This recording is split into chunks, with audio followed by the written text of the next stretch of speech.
Hi, everyone. Joelle here, family nurse practitioner and senior writer with nursejournal.org.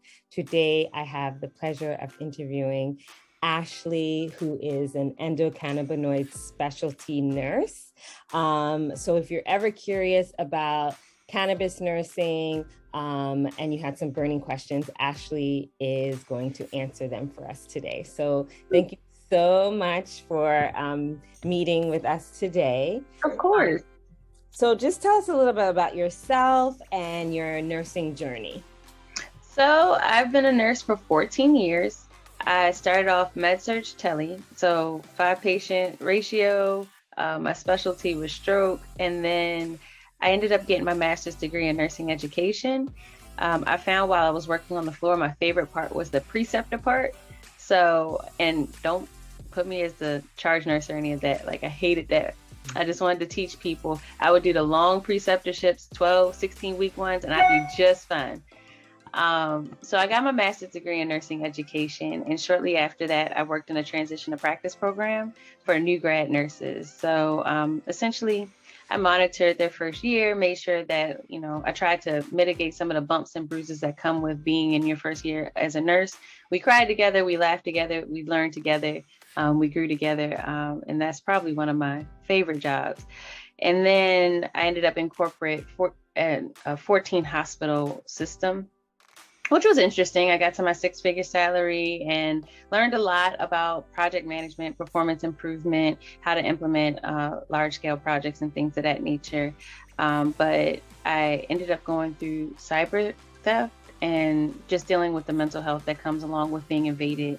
On a personal note, and I ended up taking a job that was half my salary. But in the process of that, like, mental health journey, I suffer with insomnia, like back pain, a little bit of anxiety, post-traumatic stress. And so that's how I discovered just holistic practices. So like yoga, meditation, I did acupuncture, took therapy, all those kind of things that go into just trying to rediscover yourself, identify with your body, and just kind of connect it all back together. And so that's kind of how this leg of the journey started, while I was dealing with the personal part, while also dealing with the work-related issues that just come with being in corporate America, things of that nature. Got it. So tell me a little bit about what is cannabis nursing. So how did you transition into that? It was an accident. No. Well, there's perfect accidents. Obviously. There's no such thing as accidents, they say. Right. No, you know what? It really wasn't an accident. So like, it was very intentional to find ways to take care of myself.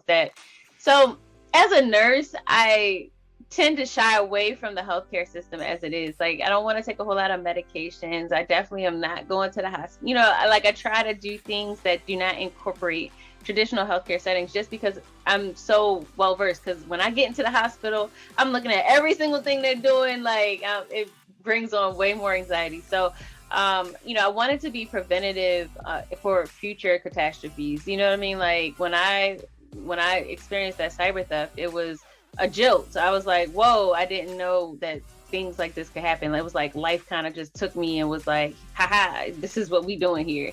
So, through my discovery of these holistic practices and getting to a state of wellness, I started doing research into cannabis. Like, I'm hearing that cannabis is medicine. It was around the time where Maryland first implemented our medical program, which I thought would never happen in Maryland. I thought it was very far-fetched, and I definitely had my own stigma about it. But I just started learning more about it. And when I learned about the endocannabinoid system, I was like, whoa, like, how y'all just lied to me like this throughout my career. And, here I am, I'm thinking I'm an expert in taking care of people when there's this whole other aspect of wellness that just wasn't being discussed. So for me, because it was so shocking for me, I just wanted to share it with other people. So,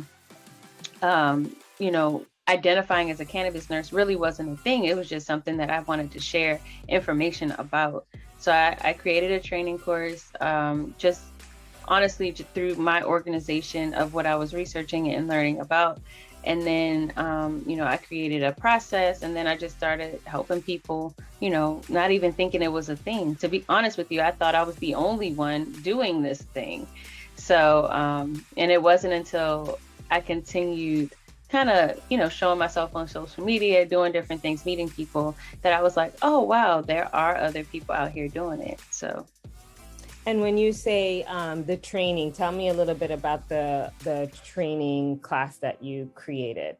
So essentially, it goes through the nursing process, just like you would do with any other disease process or any other treatment care planning. So going through your assessment, what questions do you ask? How do you interview the patient? Cultural differences. Cannabis is a culture in and of itself. Understanding your nursing diagnosis that would go with it. What would you encourage to implement? How do you set goals, different outcomes, things of that nature? So essentially the course is broken up in that way. So it's a strategy behind how you interact with the patient. So it's repeatable, and you can do it with every patient in a way that's consistent. And it was exclusively for nurses. Yeah, originally it was exclusively for nurses, but I've expanded to all healthcare providers. And you get contact hours for attending the course. And yeah. Okay, so tell me a little bit about the business side of this. So I understand, I know you got into this by accident, and it was something that helped you with coping with what you were going through. But just to change gears a little bit, tell me a little bit about the business side. So I know you're an LLC, right? Yeah. What made you choose an LLC? What is your business model? Just so the nurses that are watching this, that are curious about starting their own programs, what was that journey like, the business side? It is a work in progress. I know. Yes. So I started, to be honest, I didn't know much about the business side. Like, I just kind of was learning and doing as I went along. And throughout most of the journey, it was like I did it, and then I would back up and then redo it and then fix it and then move forward and then figure out something else. And then so right now, the way that it stands, even the training course has evolved significantly, where it just was for nurses, and I just wanted to teach people, and it was in person. And it was a lot of it was my side hustle, to be honest with you. So I started my LLC. I was in person talking to people. That's all I really wanted to do. Just talk to people, give them their information, make sure they had their contact hours, and I wanted to go on my merry way. And what I discovered, or what caused me a little bit of frustration, was that the nurses who would come to the training course wouldn't do anything about it. So, they would take the course and just get the credits and never apply it to their. Yeah. Okay. And I was like, you have all of this information, I want you all to share it with people. But what I realized is that, that stigma is real around the idea of cannabis. And, most people don't want to resist the status quo. And it's unrealistic to think that just because you give them information that they're going to do something. So that presented the next problem, which needed a solution. So that's essentially how I have grown over time in building what the business model looks like today, where it's the training course, where it's not live anymore. It's pre-recorded. You get all of the information. You still get your contact hours. But the other part of it is, what do you do next? How do you get started in branding yourself, being comfortable with talking about the stigmatized plant, and being able to be confident about it? And if you're wanting to build a business, how do you build it consistently and get the results that you're looking for on the front end? Because it is a journey. So that's great advice. In terms of the contact hours, how did you go about getting that? Go ahead. No, I think nurses would be curious on how to create a course to get contact hours. Yeah, so the American Holistic Nurses Association actually supports cannabis medicine. So they are an approver. So I was able to apply with them, and then they approved the contact hours. But there are different organizations out there. All you have to do is, simple Google search. You can, and you apply through that organization, and the organization gives you all of their criteria, and you follow it. And it's just an application process. And the main part of it is just making sure you have the evidence to support the content. And that's usually what they're looking for. Got it. I know you're based out in Maryland. What are the laws regarding marijuana, cannabis use, CBD in Maryland? So CBD is actually legal in all 50 states, according to the Farm Bill. But in Maryland, our medical cannabis laws are through our cannabis program. And they're the ones who kind of give us our guiding light. So the dispensaries have specific rules, the growers have specific rules, the consumers have specific rules. So for the consumer, they have to apply through the state of Maryland, which is the Maryland Medical Cannabis Commission, and they pay them a fee. And then they have to go to a doctor and get certified, or a nurse practitioner to get certified. And basically that certification says, hey, I have this problem. I have insomnia and I need cannabis to sleep. So then they can go to the dispensary and get their products based on, once they get their card in hand, and present it into the dispensary. So they get a specific amount of points, so they can only get a certain allotment every month. It's a rolling 30-day period. So that allotment runs out every 30 days. And so if on the first you get you use up all your allotment, you have to wait till the 30 days after the first. Got it. Okay. Yeah. That's just for like controlling the amount. And, you don't want people like selling it on the side and stuff like that. True. So how would a nurse become a endocannabinoid specialist? So that is my term, endocannabinoid specialty. Okay, all right, our cannabis nurse. That is my term. But there are no real certifications. Okay. So if anybody wanted, like, I believe that my training course is one of the cheaper options out there, where you get everything you need to know. It's intended for the bedside nurse, and then you are considered an endocannabinoid specialty nurse. In general, to be a cannabis nurse, you just want to be well versed in cannabis medicine, being able to educate patients on cannabis medicine. But the question usually ends up being, well, how do I get certified in it? There are no certifications just yet. So, and that may be coming in the next few years.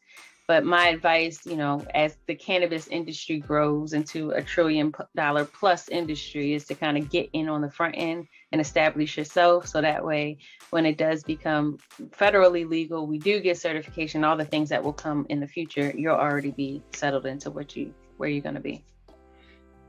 Where can a nurse work as a cannabis nurse? There aren't that many jobs out there per se, but there are a few opportunities that may not necessarily label you as a nurse. So, for example, in Maryland, we have clinical directors, where the nurse or a pharmacist or a physician can work in that role and consult with patients. That's what I do for a few dispensaries.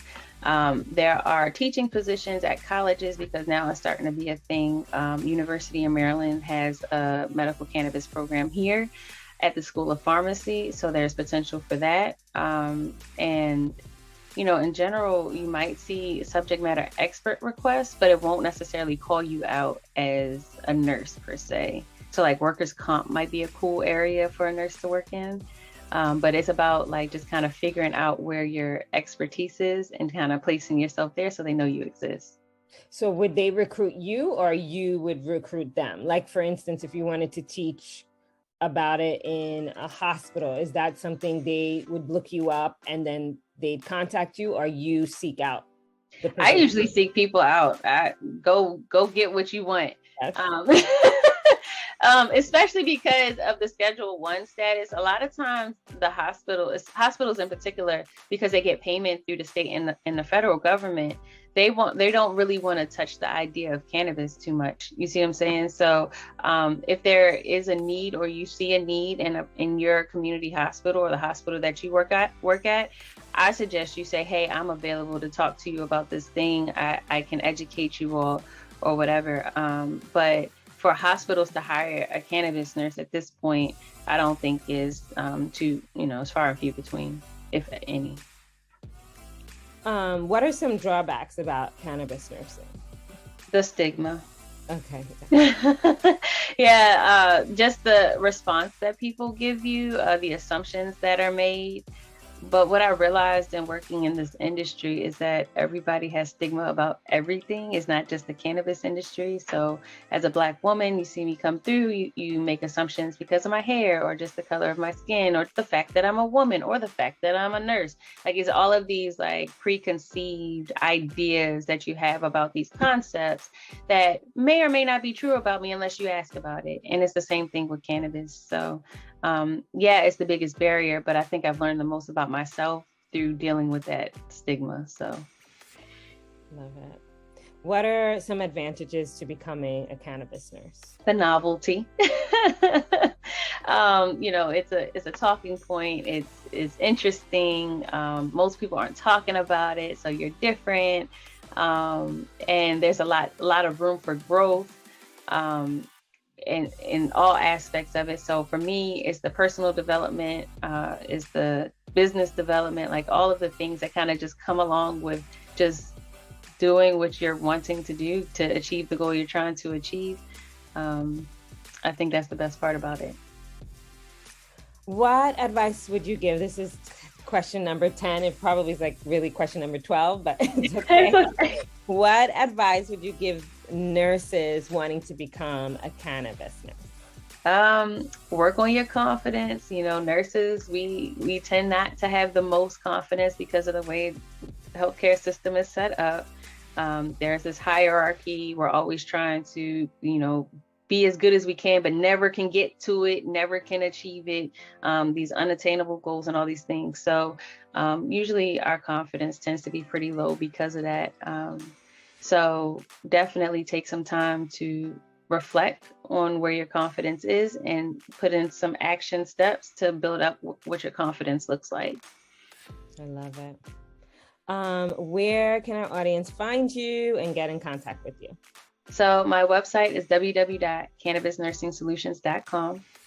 You can find me on Instagram at Cannabis Nursing Solutions. And then my email address is gratitude@cannabisnursingsolutionsllc.com. Okay, fantastic. Well, thank you so much. Thank you for breaking down these barriers. Thank you for trying to destigmatize cannabis, because yes, it's definitely going to change, I believe, healthcare. It already is, but it can definitely take it to another level. So thank you so much. Appreciate it. Of course. Thank you.